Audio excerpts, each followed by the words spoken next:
जालना की सभा में अमित शाह जी, आपने कहा है कि महाराष्ट्र के नहीं बल्कि देश के 80 करोड़ लोगों की गरीबी आपने दूर कर दी। फिर किसान आत्महत्याएं क्यों कर रहे हैं, इसका जनता को आप जवाब दीजिए। इसके बावजूद आपने गरीबों के 80 करोड़ गरीबों के घर पे राशन पहुंचाया, इन्हें रोजगार क्यों नहीं दिया? 2 रुपया किलो का अनाज आप इन्हें फोकट दे रहे हो। जनता तो ये भी कह रही है कि ये कुछ जुमलेबाजी है, जिसकी वजह से आप जनता को ठगने का कार्य कर रहे हो।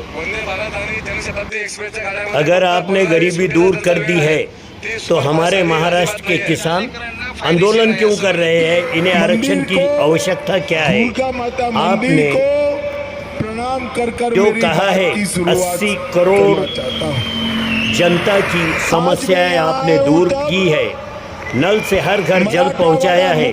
अभी महाराष्ट्र के अनेक इलाकों में 15-15 दिन के लिए नल से जल उपलब्ध नहीं हो पाता। आप इसके तरफ कब अपना ध्यान केंद्रित करोगे? अनेक समस्याएं हैं, अनेक ऐसी घटनाएं हैं जो हम आपको बता नहीं सकते। आपको खुद ही संज्ञान में लेते हुए इसके ऊपर अपना ध्यान केंद्रित करने की आवश्यकता है। और स्वामी रामानंद तीर्थ को भी प्रणाम करना चाहता हूं, जिन्होंने निजाम के पंजे से हमारे मराठावाड़ा को मुक्त करने का काम किया था। भाइयों बहनों,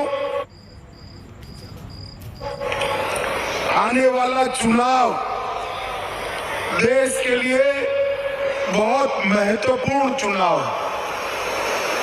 2 खेमे लगे हैं, दोनों खेमों में सेनाएं सजी हुई है और देश की जनता ने, जालना की जनता ने ये तय करना है कि अगले 5 साल तक ये देश किन के हाथों में रहेगा, किस पार्टी के हाथ में रहेगा, किस नेता के हाथ। भाई और बहनों, एक और ये इंडी अलायंस है। 12 लाख करोड़ के घपले, घोटाले, भ्रष्टाचार करने वाला इंडी अलायंस अभी उनके मंत्री के यहां से 30 करोड़ रुपया कैश पकड़ा गया। कांग्रेस के एक एमपी के यहां से 350 करोड़ रुपया पकड़ा गया था। ममता जी के मंत्री के यहां से 50 करोड़ रुपया पकड़ा गया था। और कल झारखंड मुक्ति मोर्चा के मंत्री के पीए के यहां से 30 करोड़ रुपया। 10 साल में 12 लाख करोड़ के घपले, घोटाले, भ्रष्टाचार करने वाला ये इंडी अलायंस राहुल बाबा के नेतृत्व में। और दूसरी ओर 23 साल से मुख्यमंत्री और प्रधानमंत्री रहने के बावजूद जिनके खिलाफ 25 पैसे का आरोप कोई नहीं लगा सकता, ऐसे हमारे नेता नरेंद्र मोदी है। मित्रों, ये दोनों के बीच में जालना वालों, आपको तय करना है। एक और, थोड़ी गर्मी बढ़ते ही बैंकॉक और थाईलैंड छुट्टी पर जाने वाले राहुल बाबा है और दूसरी ओर 23 साल से एक दिन भी की छुट्टी लिए बगैर भारत माता की सेवा में लगे हुए नरेंद्र मोदी है। ये दोनों के बीच में आपको चुनाव करना है। आज मैं यहां आया हूं तब राव साहब को दिया हुआ आपका एक वोट, उनके नाम के सामने जो कमल निशान है उस पर दिया हुआ एक वोट सीधा नरेंद्र मोदी को तीसरी बार प्रधानमंत्री बनाने के काम में आने वाला है। भाइयों बहनों, नरेंद्र मोदी जी ने इस देश को सुरक्षित बनाया, समृद्ध बनाया, आगे बढ़ाया। दुनिया में देश का सम्मान बढ़ाने का काम किया।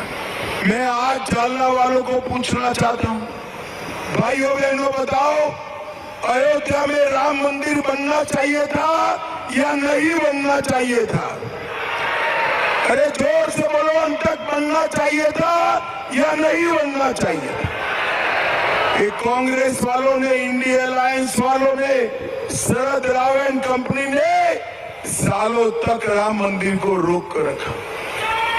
मोदी जी ने एक 5 ही साल में राम मंदिर का केस भी जीता, भूमि पूजन भी किया और 22 जनवरी को प्राण प्रतिष्ठा कर जय श्री राम कर दिया। और भाइयों बहनों, जब प्राण प्रतिष्ठा का निमंत्रण इंडिया अलायंस वालों को दिया गया, अलग अलग बहाने कर वो इसका बहिष्कार कर गई, क्योंकि उनको डर है कि रामलल्ला की प्राण प्रतिष्ठा में गए तो उनकी वोट बैंक उनसे नाराज हो जाएगी। उनकी वोट बैंक कौन है मालूम है ना जालना वालों? मालूम है या नहीं है? आप नहीं हो, मगर मैं बताता हूं, भारतीय जनता पार्टी वाले ये वोट बैंक से नहीं डरते हैं। हमने न केवल राम मंदिर, मोदी जी ने काशी विश्वनाथ का मंदिर का पुनरुद्धार किया और सोमनाथ का मंदिर भी सोने का बनाने का काम चल रहा है।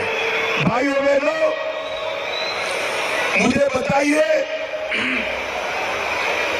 कि ये जो कश्मीर है ये हमारा है या नहीं है? जोर से बोलिए, कश्मीर हमारा है या नहीं है? एक खड़गे साहब कहते हैं राजस्थान और महाराष्ट्र वालों का कश्मीर से क्या लेन देन है? अरे खड़गे साहब, आप 80 साल पार कर गए, मगर महाराष्ट्र वालों को नहीं जानते, जालना का बच्चा बच्चा कश्मीर के लिए अपनी जान दे सकता है मित्रों, जान दे सकता।